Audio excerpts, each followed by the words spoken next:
मीठा बोलना चाहिए कि गाली देने वाला चाहिए, कुछ तो चाहिए ना। पूछने मत, एक बार राय, क्योंकि जीवन हम बेटी को व्यतीत करना है हमको। अगर कुछ गड़बड़ हुई तो फिर हमको भोगना पड़ेगा। अच्छा हुआ तो वो सुख भोगेगी और बुरा हुआ तो हम दुख भोगेंगे, है कि नहीं?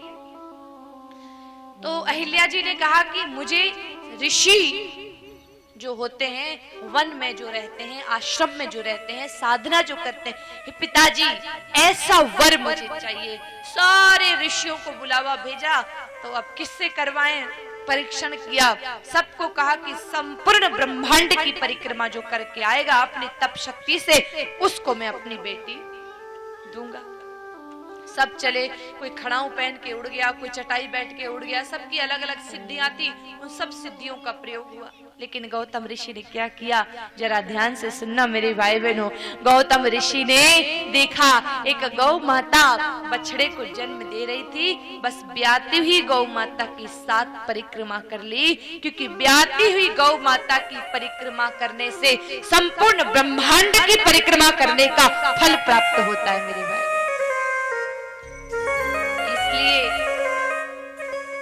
प्रसव मुखी गौ माता, जो गाय माता ब्याह रही, अच्छी पत्नी जिनको चाहिए, जिनकी शादी सगाई नहीं हो रही, वो ब्याती हुई गौ माता की परिक्रमा लगाई। जब गाय माता वत्स को जन्म देती है, आधा बछड़ा भीतर है, आधा बछड़ा बाहर है, ऐसी स्थिति की गौ माता की परिक्रमा लगाने से संपूर्ण ब्रह्मांड की परिक्रमा का फल प्राप्त होता है। और गाय माता की तो बड़ी निराली महिमा है मेरी बात।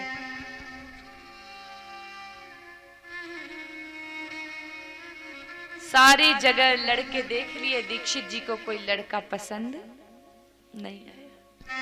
अब क्या करें? तो गुस्से में आकर के सारंगधर जी ने व्यंग कर दिया कि सबसे अच्छा लड़का बता रहा हूँ, एक महल में एक भक्त रहते हैं, खूब अच्छे हैं, उनका बेटा है, वहां चले जाओ। आप नहीं चलोगे? मेरी कोई जरूरत ही नहीं है वहां, आप स्वयं चले जाओ।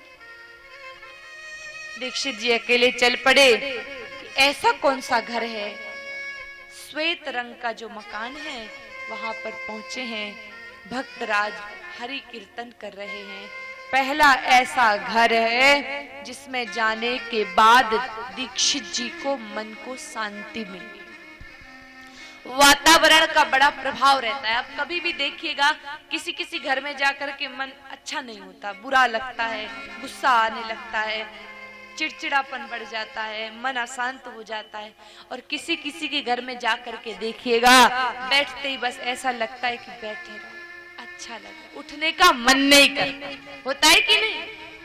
वो वहां के वातावरण का, विचारों का, भक्ति का प्रभाव होता है। पहला ऐसा घर है जहां पर मन को शांति मिल रही है। नरसिंह जी ने भजन कर लिया। भजन करके नरसिंह जी बड़े ही भाव से पूछते हैं कि प्रभु कहां से आप पधारे, क्या नाम है आपका? दीक्षित जी ने अपना परिचय दिया, अपना कार्य बताया कि हमने सुना है आपके पुत्र हैं जो बड़े ही सुंदर हैं, अलौकिक हैं और बड़े भक्त हैं। हमारे जो दीवान साहब हैं मदन जी मेहता, उनकी बेटी है जूठी बाई, उसके लिए वर खोज रहे हैं। कहा देखो साहब, हम तो भक्त हैं, भजन भाव करते हैं, प्रसादी पा लेते हैं, धन संपत्ति हमारे पास, वो कहाँ दीवान साहब, हम कहाँ भक्तराज, कहीं धन की हमारे पास कोई व्यवस्था नहीं। कहा धन नहीं, आपका ये सुंदर मन है, यही हमको बड़ा अच्छा लगता है, आप तो बेटा को दिखा दीजिए। अब जब श्यामल दास आए, गुणवान है, शीलवान है, प्रणाम किया। अलौकिक छटा देख करके दीक्षित जी ने नारियल और 1.25 रुपया बेटे को दे दिया कि अब धन तो चिंता मत करो, आप तो तैयारी करो, हमारी बेटी का विवाह आपके ही बेटे के संग। अब देखो पूरा गांव छूट गया, कहां नहीं ले गए। नरसिंह जी के घर आकर के रिश्ता तय हुआ। अब रिश्ता तो तय हो गया, वहां पर जा करके बता दिया दीक्षित जी ने कि बड़ा अच्छा परिवार है लेकिन धन नहीं है, पहले ही कह देता हूँ। कहा कोई बात नहीं, अगर पुत्र अच्छा है तो थोड़ा बहुत धन तो हम भी भिजवा देंगे, ऐसी कोई बात नहीं है। सारी तैयारियां हो गई, शादी नजदीक आ गई। अब जब गांव में ये बात फैली कि भक्तराज की बेटे की शादी तो उनके साथ होगी, ये तो किसी को सहन नहीं हुआ, ईर्ष्या हुई मन में। और ईर्ष्या हुई तो मेरे भाई बहनों सारंगधर जी ने पत्र लिख दिया कि जिसके यहाँ शादी कर रहे हो वो बड़ा नाटकबाज है, ढोंगी है, पाखंडी है, पैसा नहीं है, भक्त बना फिरता है, बहुत पाखंड करता है, बहुत पछताना पड़ेगा। मैंने बहुत लड़के दिखाए लेकिन दीक्षित जी को पसंद नहीं आया, ऐसी जगह रिश्ता करके नाक कटवाओ मत और ये रिश्ता तोड़ दो। ये पत्र पहुंचा। अक्सर लोगों को दूसरों की खुशी नहीं देखी जाती। आज लोग अपने सुख से सुख नहीं भोग रहे हैं, दूसरों के सुख से दुखी हो रहे हैं। हो रहा है कि नहीं ऐसा? पड़ोसी की लड़की की शादी किसी श्रेष्ठ घर में हो गई तो डोकरी दादी धीरे से फोन कर दिए कि करो मत, छोरी काणी। तो भाई ऐसा पाप कभी नहीं करना चाहिए। अब पत्र पहुंचा, दीवान साहब बड़े चिंतित हो गए कि अब शादी में सब रिश्तेदार बुला लिए, अब करूंगा तो भी पछताऊंगा और नहीं करूंगा तो भी पछताऊंगा। सबको बुला लिया, उनको मना नहीं कर सकते। अब इधर तैयारी भी हो गई, उसको नहीं कर सकते, करूं कि नहीं करूं। एक सलाह उनको उनके साथी ने दी, पत्र लिखा और लिख दिया कि इतने घोड़े, इतने हाथी, ढोल नगाड़े सामान के साथ बारात लाओगे तो भक्तराज आना, अथवा बारात लेकर के शर्त कंडीशन रही। पत्र पहुंचा, नरसिंह जी ने पढ़ा, चेहरे पे प्रसन्नता आई और मुस्कुरा करके पत्रिका ठाकुर जी को, बेटा आपका है, बारात आपको ले जानी है, हम पर तो कोई टेंशन है नहीं। भजन में मस्त है, हरि का कीर्तन में मस्त है मेरी बहन। थोड़ा समय बीता, बारात ले जाने का समय आया, गाड़ी उठा ली, 2-4 साधु संत इकट्ठे कर लिए, तुम भी उठा लिए, कमंडल ले लिया, और क्या था, और कुछ था नहीं। भजन करते हुए रवाना हुए। गांव के सब लोग हंस रहे हैं कि हे भगवान, ऐसी बारात तो कभी, दूल्हा है बढ़िया से बैठा है सज करके और बाकी लोग भी बैठे हैं, लेकिन मेरे कन्हैया ने, मेरे ठाकुर जी ने बड़े प्रेम से मन ही मन विचार किया है और एक लंबी बारात जिसमें आगे भगवान श्री कृष्ण है, पीछे सारे के सारे सेवक साथी। अब जो व्यवस्था की है वो व्यवस्था कम पड़ गई। जब बारात पहुंची तो अब कहाँ किसको रुकाएं, क्या करें, सामान कम, नाश्ता कम, भोजन कम, इतने बाराती आए हैं, इतना सामान, हाथी घोड़े ढोल नगाड़े। दीवान साहब तो हक्के बक्के रह गए कि हे भगवान ये सब क्या हो रहा है। सोचा था उसका उल्टा, चलो समधी साहब से मिल लेते हैं। मिलने गए तो सामने ठाकुर जी मिले, साज श्रृंगार सुंदरता, गले मिलाने लगे। समधी जी बहुत बहुत आभार, ऐसा वैसा कहा, मैं तो समधी हुई नहीं। समधी तो वो बैठे हैं अंदर। आप कौन है? बोले मैं तो उनका सेवक हूँ, सेवा करता हूँ, वो जो व्यापार करते हैं उसको मैं देखते देख करता हूँ और कुछ नहीं हूँ, बस आप उनसे मिल लीजिए। तो दीवान साहब ने सोचा कि जिसका सेवक इतना अच्छा है वो समधी कितना अच्छा होगा। अंदर गए, सामान्य अवस्था में चुपचाप नरसिंह मेहता बैठे थे। उन भक्तराज को देख करके दीवान साहब ने उनके चरणों में झुक के कान पकड़े कि मुझे आप क्षमा कर दें, मैंने पत्र लिख करके बहुत बड़ी गलती आपके सामने की है कि आप क्षमा नहीं करेंगे। नरसिंह राम जी ने प्रेम से कहा कि समधी जी सामान्य बातें हैं, इसको आप मन पे मत लीजिए, अब विवाह करवाइए और आनंदित रहिए। बड़ी धूमधाम से श्यामल दास का विवाह हुआ और उसी बैलगाड़ी में साधु संत श्यामल दास और बहू को लेके नरसिंह जी अपने गांव में आ गए। सबके आश्चर्य का ठिकाना है कि ये हो कैसे जाता है। विवाह हुआ, कालांतर में आगे चल करके थोड़े समय बाद नरसिंह जी के बेटे की भी मृत्यु हो गई है। और मेरे भाई बहनों, अब नरसिंह मेहता आनंदित से रह रहे हैं, भजन कर रहे हैं, लेकिन फिर एक बड़ी सी समस्या आन पड़ी। श्राद्ध पक्ष आया है और पिताजी का श्राद्ध करना है। यहाँ तो मेरे भाई बहनों, बंसीधर जी ने, बड़े भाई हैं तो बड़ा ही भाई करेगा, ये सोच करके उन्होंने अपने घर में श्राद्ध का आयोजन रखा है। तो बुलाने आए हैं, आज नरसिंह जी को बुलाने आए हैं बंसीधर जी कि भाई चलो, अपने पिताजी का श्राद्ध है। नरसिंह जी ने कहा कि भाई साहब, मेरे पास तो टाइम है नहीं। बोले पत्नी को, तेरी घरवाली को 2 दिन पहले भेज देना, बता देता हूँ, बहुत काम है घर में, अकेली तेरी भाभी नहीं कर पाएगी।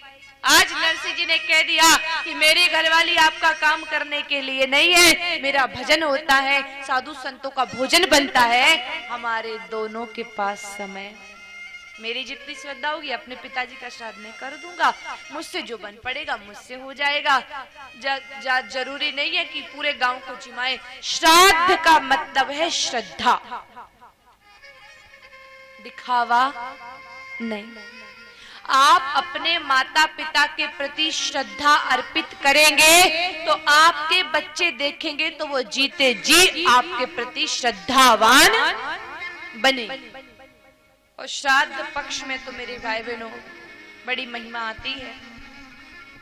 अब श्राद्ध की बात करें, नरसिंह जी ने राजी होके कह दिया मैं कर लूंगा। गुस्सा होके बंसीधर जी चले गए, पत्नी को बताया, घर में उनके भी झगड़ा हो गया। अब नरसिंह राम जी ने तय कर लिया कि अपन पिताजी का श्राद्ध करेंगे, 2-4 साधु संतों को जिमा देंगे, गांव के प्रमुख लोगों को जिमा देंगे। ये सोच करके नरसिंह जी गए पुरोहित जी को बुलाने। अब निमंत्रण देना है, सामान लाना है, बहुत सारा काम है। गांव के लोग रास्ते में मिले तो गांव के लोगों ने कहा नरसिंह भगत श्राद्ध कर रहे हो? बोले हाँ, 2-4 लोगों को जिमा दूंगा, हो जाएगा। बोले अगर जिमाना है तो 2-4 को क्यों, पूरे जाति को जिमाओ। अब वो तो भोले भाले भक्त थे, पता तो कुछ पड़ता नहीं, सीधा सीधा सुना और सीधा सीधा हाँ बोल दिया कि अच्छा जाति, पूरी जाति को, कोई बात नहीं, जाति को जिमा देंगे, अच्छा ठीक है। और बुलाने के लिए भेज दिया पुरोहित जी को कि जाओ और पूरे समाज को आप आग्रह कर दो, आदेश कर दो कि सब लोगों को नरसिंह जी के यहाँ भोजन करने आना है। पत्नी ने सुना तो माथा पकड़ लिया कि घर में तो आटो भी को नहीं, इतनी पूरी जात जीमेगी कैसे। तो कान का कर्ण फूल, कान का निकाल के मणिक गौरी ने दिया कि स्वामी इसको बेच दो और जितना सामान आए उतना सामान ले आओ। अब वो कर्ण फूल बेच करके कितना सामान आएगा, पूरी जाति तो जिम सकती है क्या? पूछो आप कार्यकर्ताओं की समिति को, जिमाने में कितनी व्यवस्था लगती है, बड़ा तनाव हो जाता है। जो तो पहले दिन 1500 लोगों को जिमाया, भंडारा, अब वो भोजन के लिए सामान लाए, अब सारा सामान तो आ गया, घी नहीं आया। क्या कम पड़ गया? कि हमारे यहाँ तो बड़ा शुद्ध घी आया है भोजन में। यहाँ पे जो भंडारा हुआ था ना पहले दिन, बड़ा शुद्ध घी मंगवाया गया है। और वैसे भी अंतिम दिन प्रसादी बनेगी, ये बड़ी अच्छी बात है कि इतने कार्यक्रम होते हैं, सब भंडारे होते हैं, लेकिन हर जगह स्वच्छता का ध्यान नहीं रखता। इस आयोजन में हर चीज शुद्ध है, सबके स्वास्थ्य का भी ध्यान रखा गया है। तो घी लेने के लिए गए, अब घी भी ज्यादा चाहिए। जाकर के एक सेठ जी के पास घी के लिए मांग करते हैं कि भाई साहब घी दे दो। तो सामने वाले को पता था कि पैसा रुपया तो ये देने वाला है नहीं, घी दे दूं तो गड़बड़ हो जाए और मना कर दूं तो भी गड़बड़ हो जाए। कहा कितना घी चाहिए? कहा घी तो चाहिए। समझ गए सेठ जी की ज्यादा चाहिए। कहा दे तो देता, लेकिन इतना घी है नहीं, कहीं और से ले ले। आगे गए, उसने भी मना कर दिया। अब कोई उधार देने को तैयार नहीं। एक व्यक्ति के पास पहुंचे, वो बड़े श्रेष्ठ सज्जन थे। उन्होंने कहा कि भक्तराज घी तो मैं आपको दे दूंगा, लेकिन एक प्रार्थना है कि बदले में आप मुझे भजन सुना दो। आप मुझे भजन सुना दीजिए, मैं आपको घी दे दूं। नरसिंह जी के तो मन की बात आ गई, वहीं पे करताल लेकर के बैठ गए भजन सुनाने के लिए, और एक क्या अनेक भजन सुनाने लगे। और यहाँ घर की कोई सुधी, वो घी क्या सब कुछ भूल गए। अब क्या हो, ठाकुर जी को याद आई कि मेरा भक्त मेरे भजन में व्यस्त है, और इसका काम भगवान श्री कृष्ण ने नरसिंह जी का रूप बनाया और अपने सेवकों को लगाया। गाड़ी भर भर के सामान आया, और सारी जो जाति थी वह मेरे भाई बहनों वहां भोजन करने के लिए सब आए। सारा सबका भोजन आनंद से भगवान ने नरसिंह मेहता बन करके करवा दिया। अब इधर नरसिंह जी भजन में लगे हैं, गोविंद गोपाल राधे श्याम सीताराम। भजन पूरा हुआ, बहुत समय हो गया है। सेठ जी घी, टाइम हो गया है भोजन का। अब देखो घी लिया, अब नरसिंह जी घी लेके जा रहे हैं भंडारा करें। अब कुछ मालूम है नहीं, घर पे पहुंचे और घर पहुंच करके देवी आवाज लगाई, हाँ स्वामी ठीक है, क्या ठीक है, बोले ये लो घी। अब घी का क्या करूं? अरे भंडारा करना है। का भंडारा तो अभी आपने ही तो करवाया, सबको जिमाया। का नहीं, मैं तो यहाँ था ही नहीं, मैं तो घी लेने गया। अब विचार करो मेरे भाई बहनों। मणि के गौरी बोली कि आप क्या सोचते हैं, आपने ही तो सबको जिमाया है अभी। कहा मैं सच कह रहा हूं, मैं यहाँ नहीं था देवी, मैं तो भजन कर रहा था।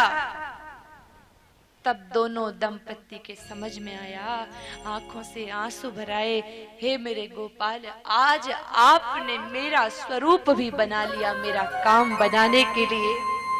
बोलिए गिरधर गोपाल की जय हो। नैनों में नीर भराया नरसिंह मेहता के मेरे भाई बहन।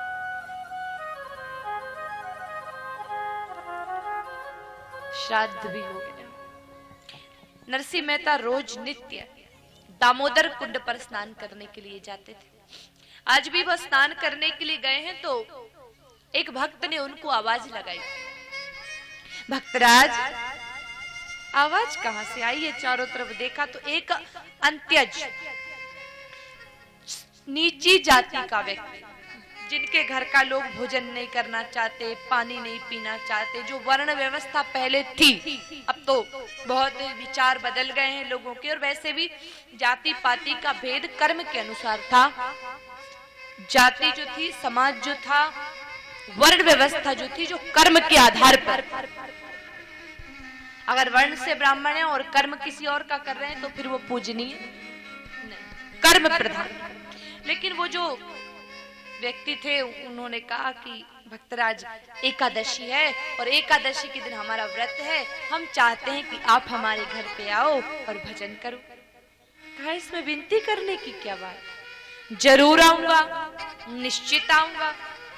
आप तो बस इतना करना, अपने आंगन को गौ माता के गोबर से लीप देना। क्योंकि नरसिंह मेहता ने गौ भक्ति भी करी और गौ माता के बारे में भी जानते हैं। और इतनी माताएं बैठी हैं, पहले घर में चौका होता था, जहाँ चूल्हा होता था, उसको गोबर से लेपन करते थे, वहां पे भोजन बनता था, गोबर के कंडे होते थे, गौ माता का घी होता था, शुद्धता था। और गाय माता का गोबर तो इतना पवित्र है, बाकी जितने भी जानवर हैं, भैंस है आदि जो भी हैं, मनुष्य भी, सबका मल है। लेकिन गाय माता का तो मल भी निर्मल है मेरे भाई बहनों। विचार कीजिए आप, गैया मैया सामान्य नहीं। और जो गोबर की महिमा है वो तो बड़ी निराली है। गाय माता का गोबर गंदी से गंदी जगह पर भी लेपन कर दिया जाए ना, तो गाय माता के गोबर के लेपन से गंदे से गंदा स्थान भी पवित्र हो जाता है।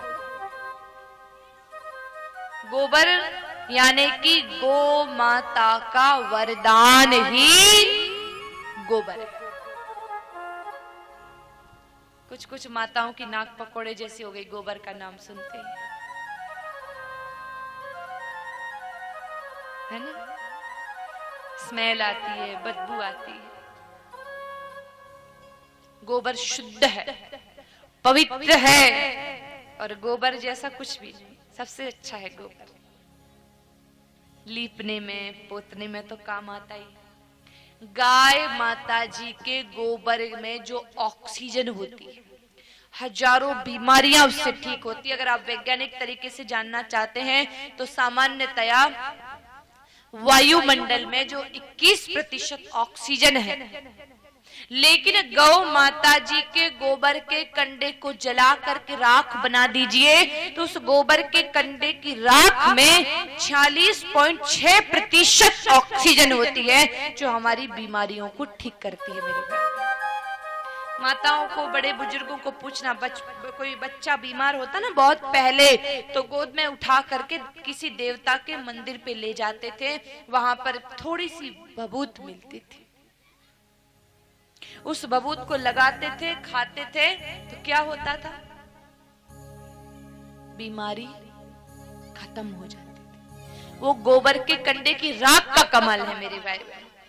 भगवान भोले बाबा भी भस्मी रमाते हैं, पता नहीं कैलाश पर ऑक्सीजन पूरी मिलती है कि नहीं मिलती, तो भगवान भोले बाबा भी भस्म लगा रहे हैं और संदेश दे रहे हैं कि पवित्र है, और शरीर की कई बीमारियां इस गोबर के कंडे की राख से ठीक हो सकती हैं। गौ माता के गोबर से गोरखनाथ जी प्रकट हुए हैं, गाय माता जी के गोबर से गणेश जी बनते हैं, गाय माता जी के गोबर में माता लक्ष्मी जी का निवास है, गौ माता के गोबर से औषधियां बनती हैं, गोबर के कंडों से जो भोजन पकता है, बनता है, वो बड़ा ही शुद्ध माना जाता है।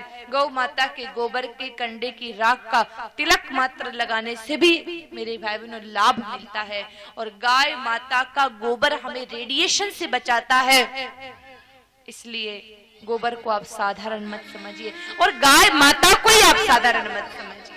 कई भाई बहन कहते ना कि दूध नहीं देती, क्या करें? अरे दूध घी ना दे, गोबर गौमूत्र तो देती, दूध भी देती, लेकिन अगर कोई गौ माता दूध नहीं देती तो जो गौमूत्र देती है, जो गोबर देती है, वो कितने काम का है मेरे भाई बहन। कृपा मिल जाए वही अच्छा है।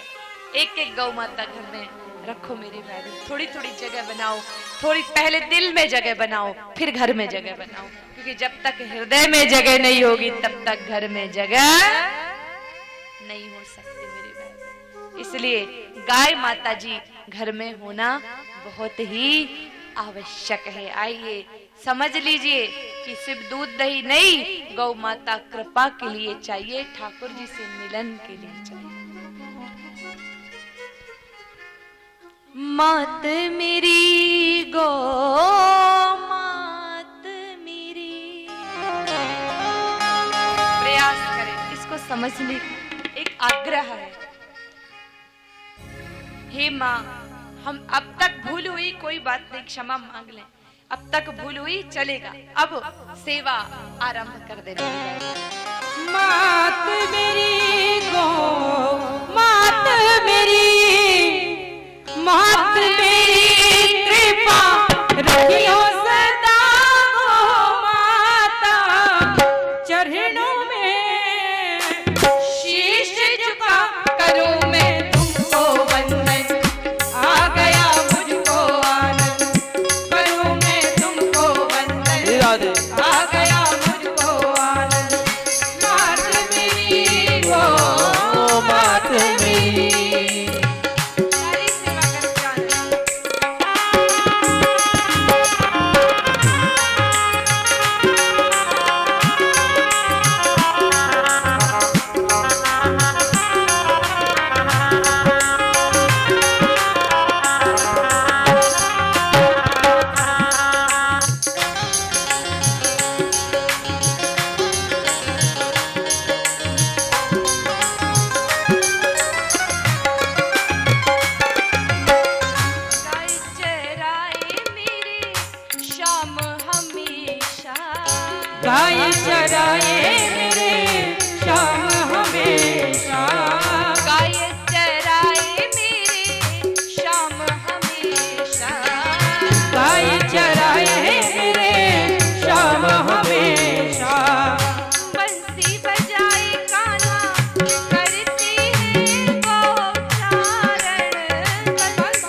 करावे।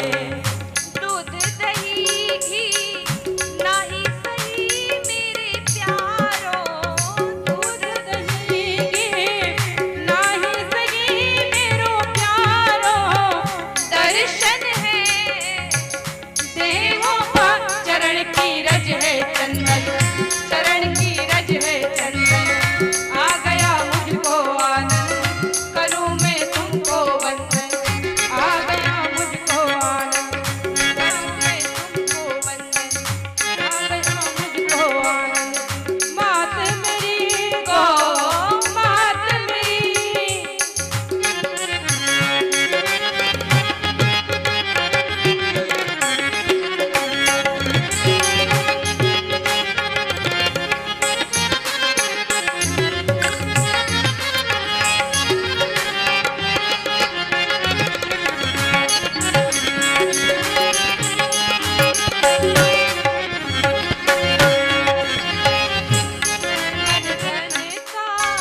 तन मन और धन तीनों सुख गौ माता देती है।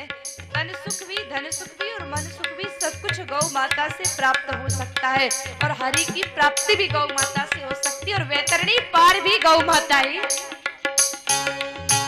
तन मन धन का सुख देती है, तन मन धन का सुख देती है। तन मन धन का सुख देती है। तन मन धन का सुख देती है।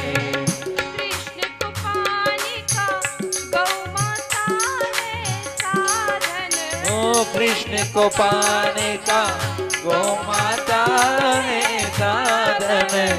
घर में रखो सेवा करो, घर में रखो सेवा करो। वो मिल जाए नंद नंदन, वो मिल जाए नंद नंदन। आ गया मुझको आनंद, करूं मैं तुमको वंदन। आ गया मुझको आनंद, करूं मैं तुमको वंदन।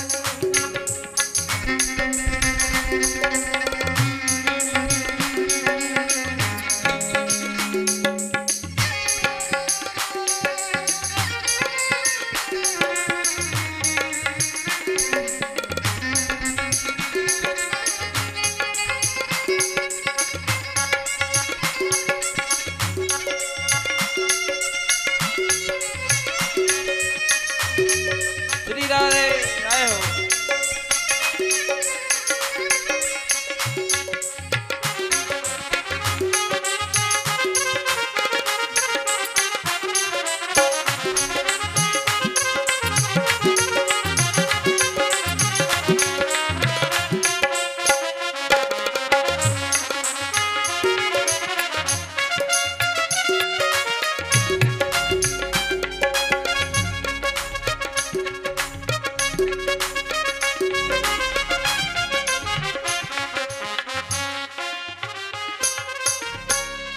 माँ कितना प्यारा शब्द है। किसी और को माँ कहते हो? हे बकरी माता सुना है कभी? भैंस माता बोलो नहीं ना। क्या सुना है? एक बार प्रेम से बोलो क्या सुना है? गौ माता। तो विचार करो ना, माता का दर्जा सबको नहीं दिया जाता मेरे भाई। इसलिए अब भी समझ लीजिए और गौ माता की शरणागति ले लेनी चाहिए। तो नरसिंह जी ने कहा है भक्त को कि गोबर से आंगन लीप देना, भजन करने के लिए हम आएंगे। रात भर भजन करेंगे। एकादशी का समय, एकादशी का व्रत आता है ना, कई माताएं हैं जो एकादशी को व्रत रखती हैं। बहुत सारी माताएं कहते हैं एकादशी के व्रत की बड़ी महिमा, रखना भी चाहिए, भजन भी करना चाहिए, लेकिन विधिवत व्रत होता है मन का भी, तन के साथ साथ। एक व्रत नहीं होता, कई व्रत होते, गौ व्रत, मौन व्रत और भी कई सारे व्रत है, लेकिन व्रत का मतलब है व्रत। अब कई माताएं बहनें हैं, एकादशी का व्रत है तो थोड़ा सिंगाड़े का आटा ले आना, पूड़ी बना ले, थोड़ी सिंघाड़े ही उठा लाना, थोड़ी सी आलू की चिप्स और हलवा, थोड़ा हलवा बन जाएगा। 2-4 किलो केले लेते आना, व्रत है मेरा।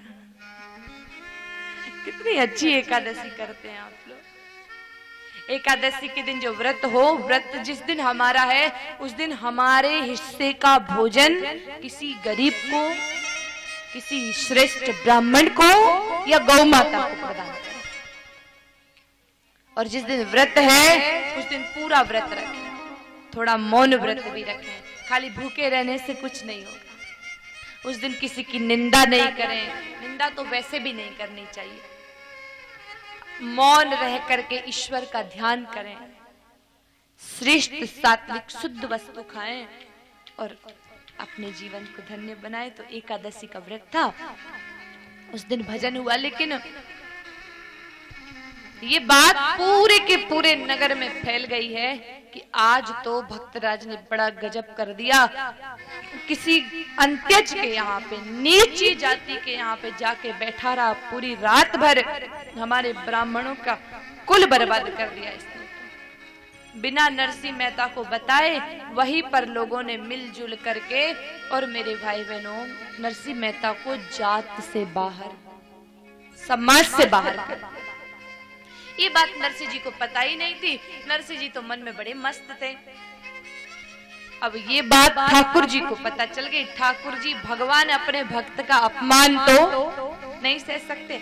अब देखो, एक व्यक्ति के यहाँ पर कोई श्राद्ध का ही ऐसा आयोजन रखा गया तो नरसिंह जी को बुलाया नहीं। अब नरसिंह जी को नहीं बुलाया। अब देखो ठाकुर जी की लीला, जैसे ही पूरा ब्राह्मण समाज भोजन करने बैठा तो हर ब्राह्मण के पास एक एक नीची जाति का व्यक्ति बैठा हुआ दिख रहा है। तो घबरा गए कि ये क्या हो रहा है।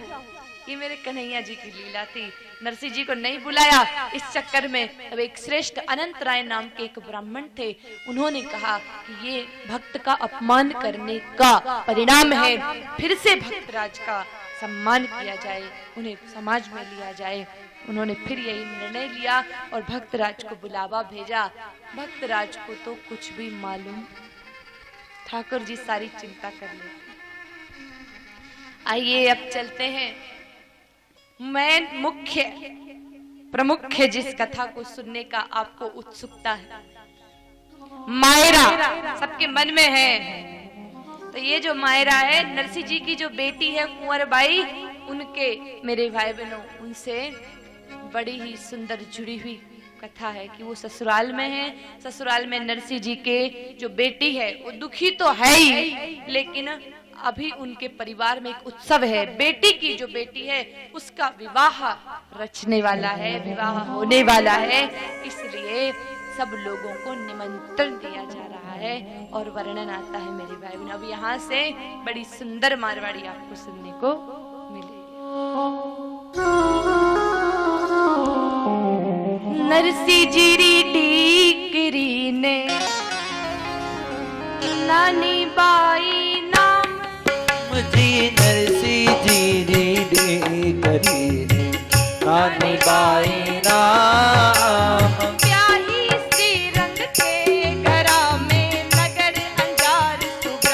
राम जी ब्याही श्री रंग के गरा, नगर अंजार सुग्राम।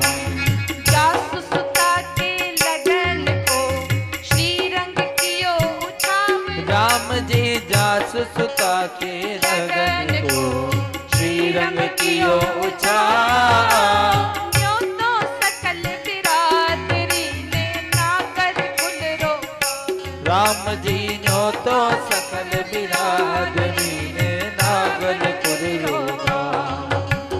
भगत वत्सल प्रभु सारे सब काज, राम जी भगत वत्सल प्रभु सारे सब काज। नानी बैरे मायरारी ठाकुर जी ले लाड़, राम जी नानी बैरे मायरारी ठाकुर जी, ले लाड़। हो सीता राम जी ने लाड़।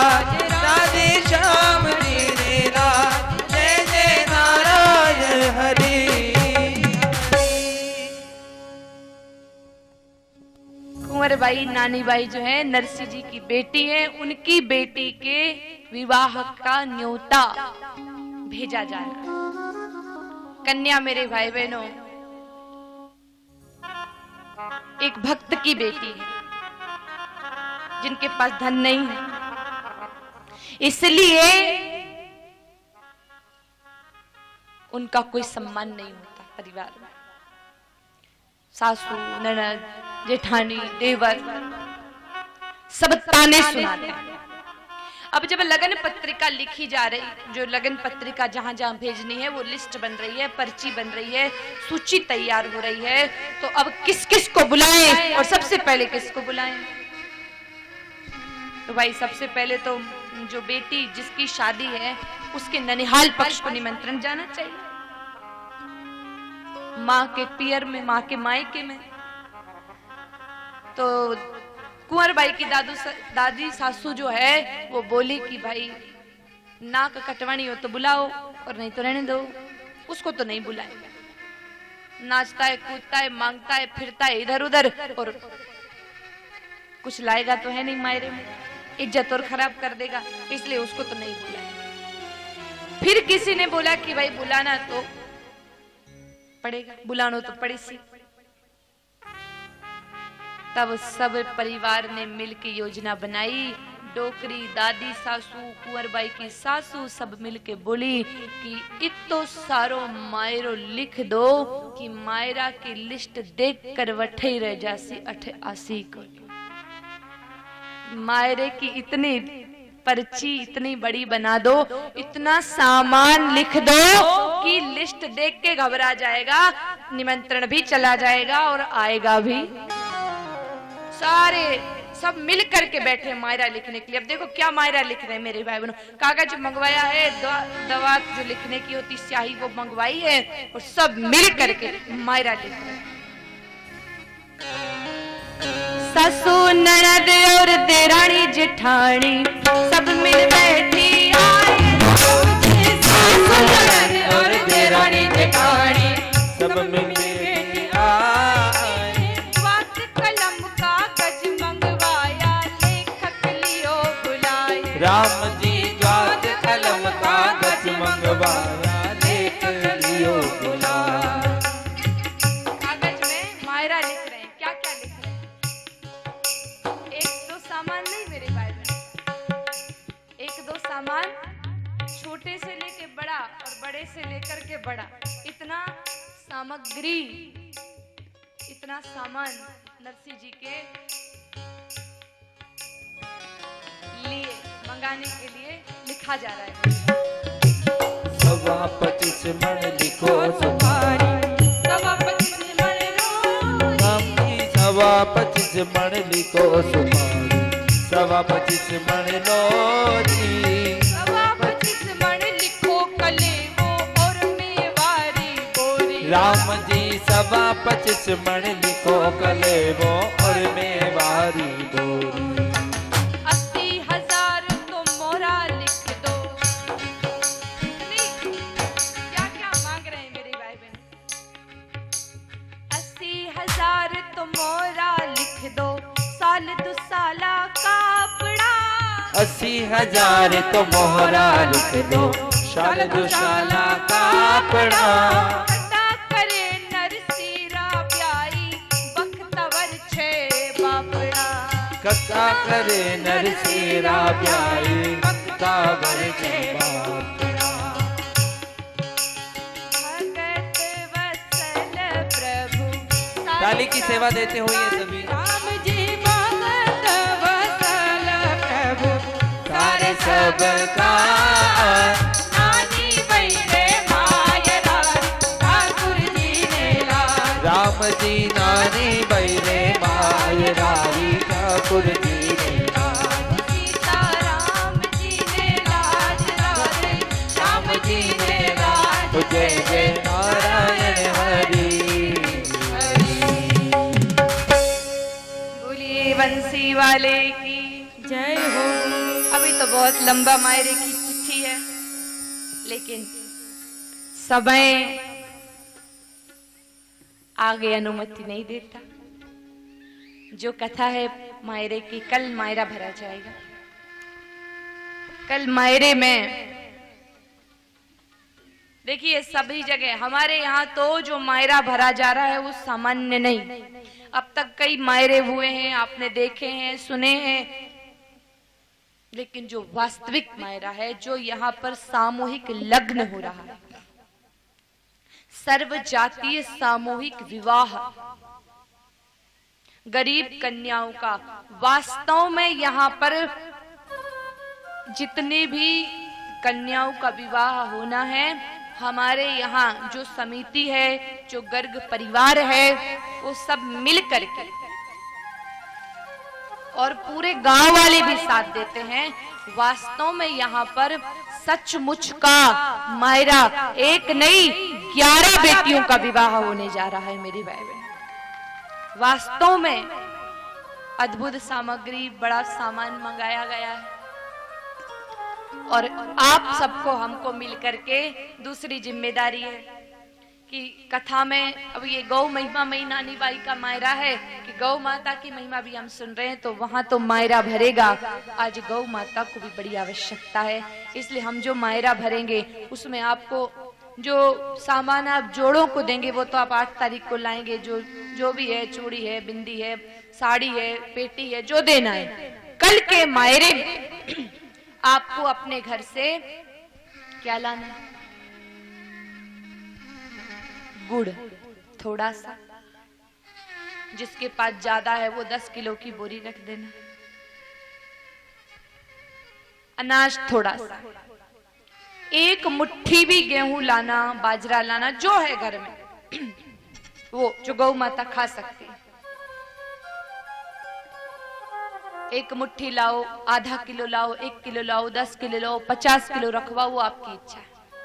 सारा का सारा अनाज गुड़ गौ माताओं के काम आएगा। तो कल आपको अपने अपने घर से थोड़ा थोड़ा सा प्रसाद रूप में, वह मायरे के रूप में थोड़ा थोड़ा सामान, और साथ में जो भी दक्षिणा खुशी से 1 रुपया रखना, भले या 11 रुपए, 51 रुपए, जो आपकी, भले आप 51,000 रखो, कोई दिक्कत नहीं है, वो सब गौ माता के काम आएगा। हमारे यहाँ का जो मायरा है वो गौशाला के हितार्थ ही काम आता है मेरे भाई।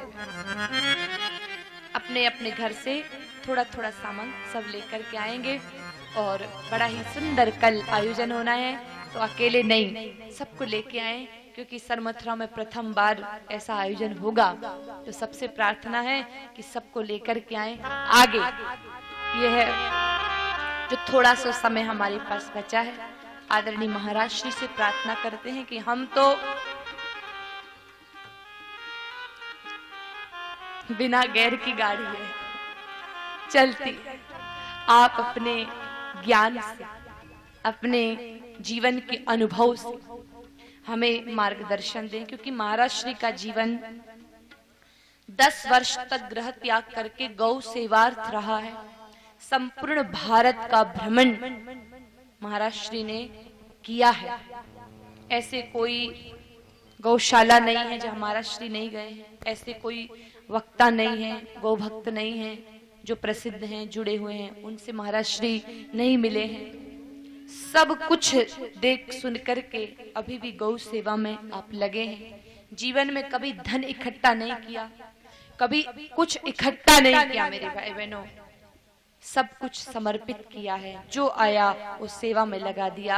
ना कभी कोई आश्रम खड़ा किया, ना कभी कोई बंगला खड़ा किया, ना कभी कुछ, जो कुछ प्राप्त हुआ और कुछ लेते भी नहीं थे, सिर्फ सेवार्थ 10 वर्षों का अनंत समय, और जो साधना का समय था उत्तरकाशी इत्यादि स्थानों पे जाके अद्भुत साधना भी आपने की है। वो तो आपकी वाणी से आप अच्छी तरह से समझ जाते हैं। तो हमें तो ये गर्व है, इतने भाई बहन हैं, पहले आए थे तो थोड़ी बात अलग थी, अब आए हैं तो थोड़ी बात अलग है। सब अपने अपने विचारों से सोचते हैं, लेकिन मैं तो यह जानती हूँ, इतना समझती हूँ कि हम जैसे हैं वैसे दिखें। पारदर्शिता जीवन में होनी चाहिए। पारदर्शित जो रहेगा, जो अपने जीवन में पारदर्शिता रखेगा, वो सुखी रहेगा।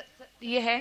तो दूसरा ये भी है, आज तक आपने देखा होगा, हमने सुना है कि भारत ऐसा देश है जहां पर नारियों ने पतिव्रत धर्म का पालन करके अपने सत्य की शक्ति से अपने स्वामी को उत्तम मार्ग दिखाया और उनके आगे बढ़ने में सहायता की। श्री राम शर्मा आचार्य जी की पत्नी जो भगवती देवी शर्मा थी, उन्होंने पूरा साथ निभाया। महाराणा प्रताप की पत्नी थी, उन्होंने उनका सहयोग किया, उनको आगे बढ़ाया। वृंदा जो थी, उन्होंने तो उनके पति राक्षस थे जलांधर, लेकिन इतना धर्म का पालन किया कि वो भगवान भोले बाबा से भी नहीं हारे। लेकिन आज आपने ये सुना है कि नारियों ने, क्योंकि तुलसीदास जी को भी उनकी धर्म पत्नी ने आज कहा कि हरि के स्मरण में लग जाओ, और उनके आगे बढ़ने में उनका त्याग था। लेकिन आज ऐसा इतिहास में बहुत कम होता है कि किसी नारी की उन्नति में, आगे बढ़ने में किसी व्यक्ति का, किसी पुरुष का हाथ हो। लेकिन आज आप साक्षात देख रहे हैं कि आपने पूरी ऊर्जा हमारी सफलता में लगा दी है मेरे भाई बहनों। ये बहुत ही श्रेष्ठ उत्तम विचार और उत्तम भाव।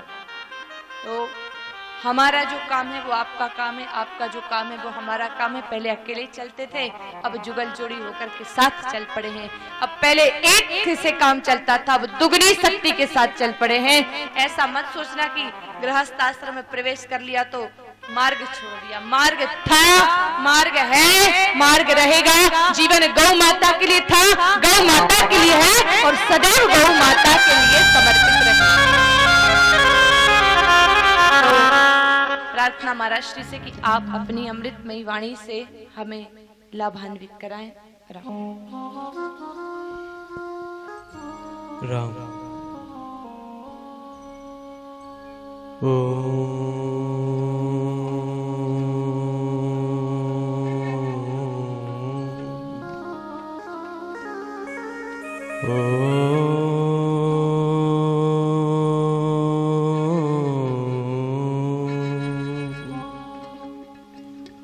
ओम असतो मा सद्गमय तमसो मा ज्योतिर्गमय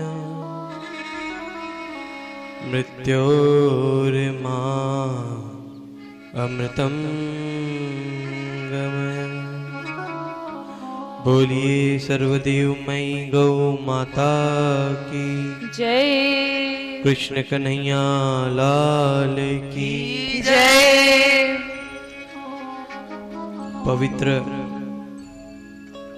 पूजनीय व्यासपीठ को साष्टांग नमन है। आप सभी उपस्थित श्रोता समाज,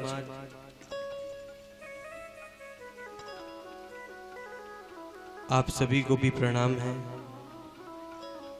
हम सभी गौ माता की और गौ के प्यारे गोपाल की अर्थात भगवान श्री कृष्ण की महिमा और कृपा को सुन रहे हैं। देखिए, नानी बाई का मायरा, ये जो कथा है वास्तव में भक्ति की पराकाष्ठा को बतलाने वाली कथा है। भक्ति पथ संसार का सबसे कठिन मार्ग तो है ही, लेकिन विपरीत जो अनन्य भक्त हैं उनके लिए सबसे सरल मार्ग भी है। और इसी पथ के माध्यम से कई भक्तों ने हरि की प्राप्ति भी की है। संत तुकाराम जी हो, संत नामदेव जी हो, बाई मीरा जी हो, या भक्त नरसिंह मेहता जी। देखिए, दो शब्दों में आप लोगों को बस यही आग्रह करना चाहेंगे जीवन में मनुष्य के अगर सबसे ज्यादा कोई कठिन चीज है तो वो है सरल बनना। भक्त नरसिंह मेहता एक ऐसा जीवन आचरण कहानी का नाम है जिनका जीवन बिल्कुल सरल था। और जब मनुष्य सरल हो जाता है, सरलता को धारण कर लेता है, जब उसके जीवन में किसी भी प्रकार की कोई विकारों का स्थान बचता ही नहीं, काम, क्रोध, लोभ, मोह, अहंकार, आलस्य, ईर्ष्या, द्वेष, नफरत, मोह, माया, मद, जब इन चीजों का कोई स्थान उस भक्त के जीवन में नहीं बचता, तब वास्तव में एक सरलता की उत्पत्ति होती और उसी सरलता के फलस्वरूप उस भक्त को, उस साधक को भगवान मिल जाते हैं। याद रखिएगा, देखिए मैंने शुरू किया कि इस दुनिया में सबसे अगर कोई कठिन चीज है तो सरल होना। आप जितनी भी माताएं बैठी हैं, बहनें बैठे हैं, भाई बैठे हैं, हम दुनिया से चाहे तो सब कुछ छिपा सकते हैं अपने बारे में। हम क्या हैं, कैसे हैं, हमारा आचरण क्या है, चरित्र क्या है, स्वभाव क्या है, गुण क्या है, आदत क्या है, हम दुनिया से तो बिल्कुल छुपा सकते हैं, लेकिन स्वयं से बिल्कुल भी नहीं छुपा सकते। यहां हर कोई अगर स्वयं की आईने में स्वयं की तस्वीर को देखेगा तो बिल्कुल स्पष्ट नजर आएगा कि हम क्या हैं, हम कैसे हैं। आप सामने वाले से छिपा सकते हैं, खुद से नहीं छिपा सकते। और खुद से का मतलब है कि उस ईश्वर से नहीं छिपा सकते, क्योंकि वो ईश्वर का जो वास है वो इस हृदय में है। और कौन से हृदय में? जो सरल चित्त है। जो चित्त सरल है, जो चित्त शुद्ध है, उसी हृदय में उस गोविंद का वास है। तब तो ये भक्ति पथ बहुत ही सरल है, गोविंद को पा सकते हैं। अगर थोड़ी भी कठिनाई का स्थान वहां पे आपने दिया, अर्थात विकार का अगर आपने वहां पे स्थान दिया, तो फिर गोविंद नहीं मिलने वाले। फिर चाहे लाख हम मायरा सुन लें, लाख हम कीर्तन कर लें, लाख हम भजन कर लें, उसका कोई लाभ नहीं है, क्योंकि भगवान भाव के विषय है, भगवान बाहरी कृत्य के विषय नहीं है। शास्त्रों में, ग्रंथों में कई जगह ऐसे भी उल्लेख आते हैं कि ईश्वर प्राप्ति ऐसे ऐसे साधकों को भी हुई है जिनके बाहरी कृत्य ज्यादा कोई श्रेष्ठ नहीं थे, लेकिन भीतर का भाव बड़े बड़े महापुरुष, सन्यासी, साधु, संत, वैरागियों से भी पवित्र थे। तो भगवान भीतर के भाव को देखते हैं, ना कि बाहर के कृत्य को देखते हैं। अब बाहर तो हम पूरा चंदन पोत लें, 15-20 कंठियां धारण कर लें, चोले भी लपेट लें, गोमुखी भी हाथ में धर लें, और कुछ कम पड़ा तो और भी कोई नई नई चीजें हम अपने ऊपर सवार कर लें, उससे कुछ नहीं होगा। ठीक है, भाषा, भोजन, भूसा ये महत्व रखता है मनुष्य के जीवन में, लेकिन भगवान इन सारी चीजों को नहीं देखते। भगवान अगर सबसे सर्वप्रथम अगर किसी चीज को चाहते हैं, मानते हैं, देखते हैं, तो वो है आपके भीतर का निष्काम, निष्कपट, निस्वार्थ, पवित्र, शुद्ध, अनन्य भाव। आपका भाव क्या है? अब आप इतने बड़ी संख्या में यहां आए हैं। अब यहाँ पे आने के आप लोगों के, कई लोगों के कई प्रकार के अलग अलग भाव होंगे। कई लोग ये सोच करके आए होंगे कि चलो कथा सुनने जाते हैं, शायद कुछ वहां से ऐसा कोई उपदेश, शायद कोई ऐसा संदेश, शायद कोई ऐसा प्रवचन हमारे भीतर उतरे और हमारा जीवन उन्नत बने, उत्कृष्ट बने, महान बने और हमारा कल्याण। कुछ ऐसे भी भाव से आए हैं, घर पे बैठे बैठे क्या करें, टाइम पास तो हो नहीं रहा, आज कोई अच्छी फिल्म भी नहीं आ रही, चलो नानी बाई के मायरे में झूम आते हैं। कुछ इस भाव से भी आते हैं, कुछ इस भाव से भी आते हैं कि चलो बैठेंगे, सुनेंगे और वक्ता की कोई गलती पकड़ेंगे और सबके सामने खड़े हो जाएंगे और फिर अपनी वाह भाई बिटोरेंगे। यहां पे आने के भी कई भाव हैं, इतनी बड़ी संख्या है, लेकिन सबके भाव अलग अलग है, सबके भाव अलग अलग है। तो भगवान भाव के भूखे हैं, बाहरी कृत्य के भूखे नहीं। सारभूत यही है कि ये जो नर्तन मिला है, मनुष्य तन मिला है, हम जिस तरह से अपने बाहरी शरीर को पुष्ट करने के लिए, तंदुरुस्त करने के लिए आहार ग्रहण करते हैं, सुबह, दोपहर, शाम, रात्रि, इसको हम भोजन देते हैं, प्रसाद देते हैं, जल देते हैं, दूध देते हैं, 56 भोग तक खाते हैं, इस शरीर को सुंदर और तंदुरुस्त बनाने के लिए।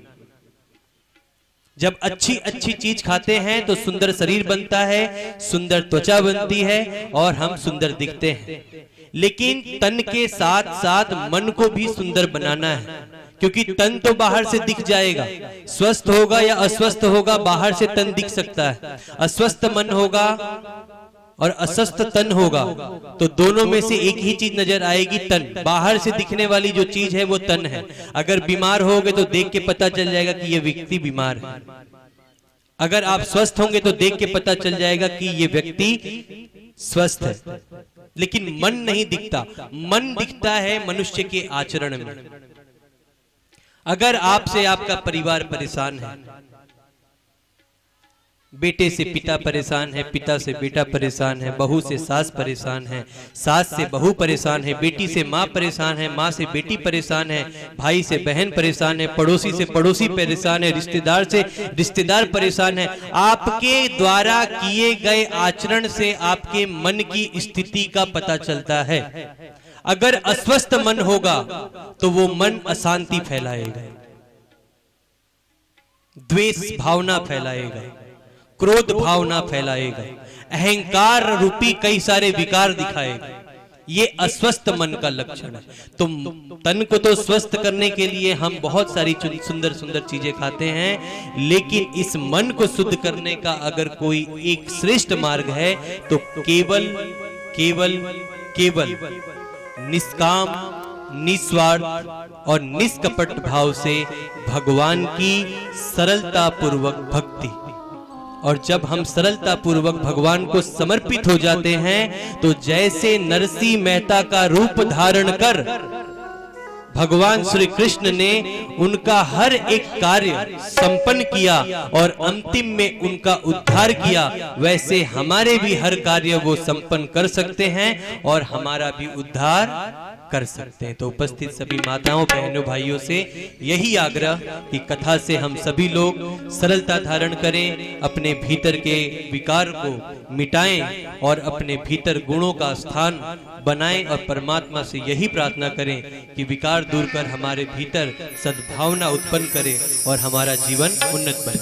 तो इसी के साथ सभी को जय गौ माता, जय श्री कृष्णा। निवेदन, आज भी कई माताएं लेट से आई हैं, विलंब से आई हैं। कल बहुत ही सुंदर प्रसंग और भक्त नरसिंह मेहता की बहुत अच्छी अच्छी गाथा के रूप में नानी बाई का मायरा है।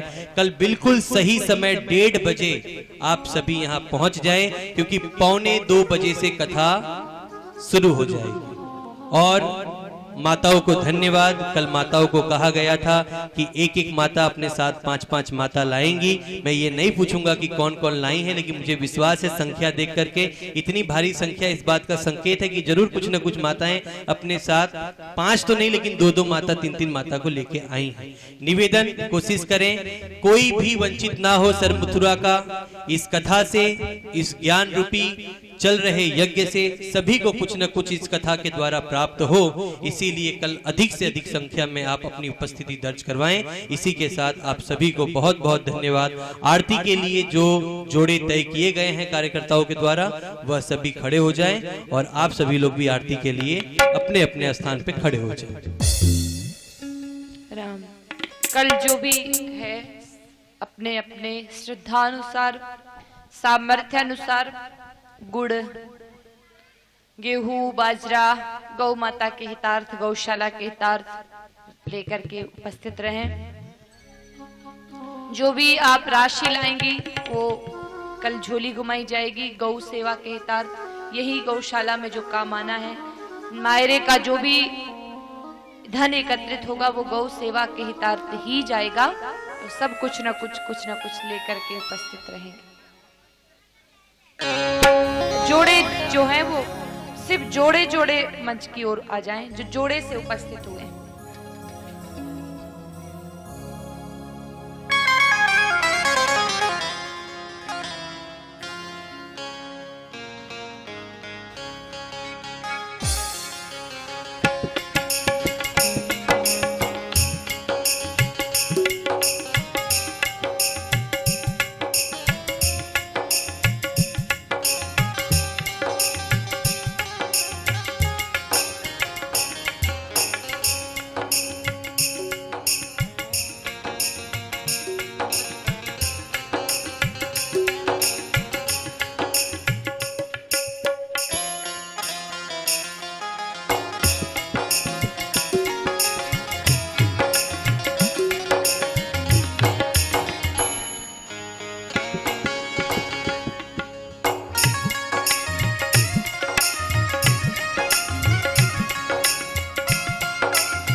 ललित छवि श्यामा प्यारे की, गिरधर कृष्ण मुरारी की। आरती कुंज बिहारी की, गिरधर कृष्ण मुरारी की।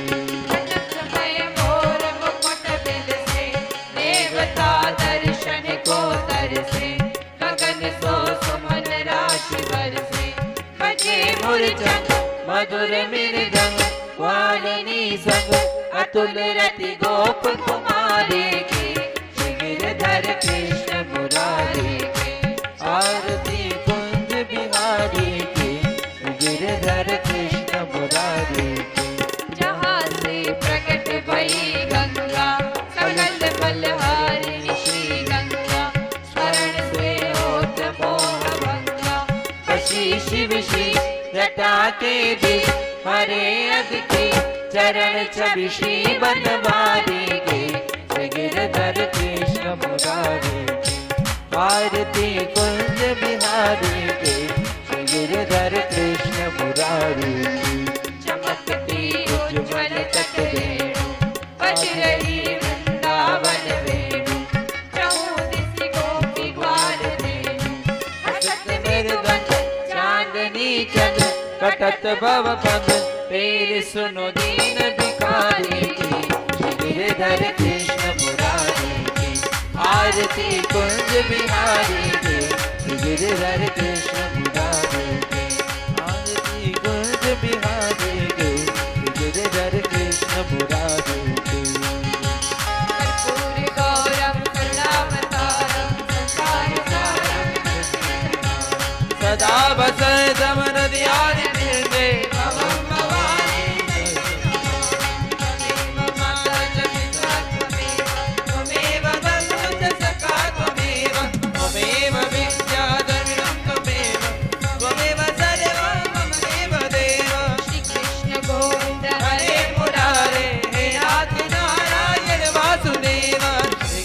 गोविंद हरे मुरारे, हे नाथ नारायण वासुदेवा। जय जय गो माता, जय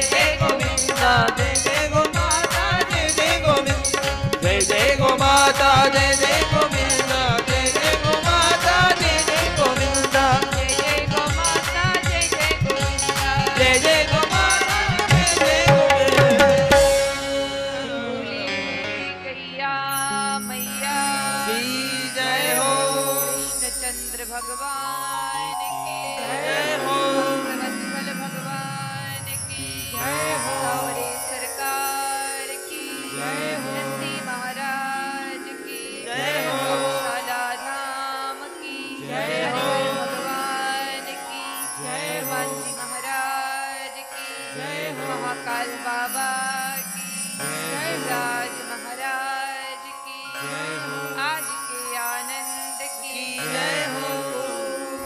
नमः पार्वती पते हर हर